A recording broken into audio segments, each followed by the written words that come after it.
We've contacted the state Fish and Wildlife authorities as well as the U.S. Fish and Wildlife authorities to obtain permission to go into the nest and rescue the baby, and very lucky that we had some local people with a lift who were willing to help us out. Once we got up there to the nest, could see very clearly that E8 in fact was tethered by one leg with some monofilament line to the rest of the nest.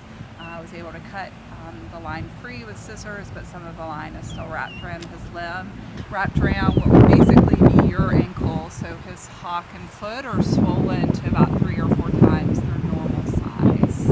So it's pretty bad. Pulled the excess line out of the nest. There was a couple of fish that I was suspicious might have had hook or line associated with them.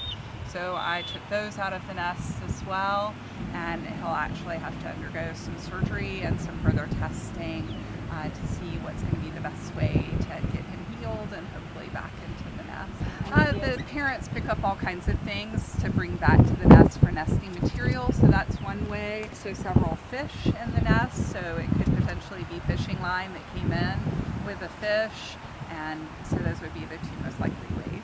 Some of these injuries can be bad. We've seen the exact same thing in other eagles before, and some of them have turned out very well and some not as well, and it just depends on how long the line has been on there and whether the structures underneath, like the bone and the muscle and the ligaments, are affected, or if it's just the skin that's affected.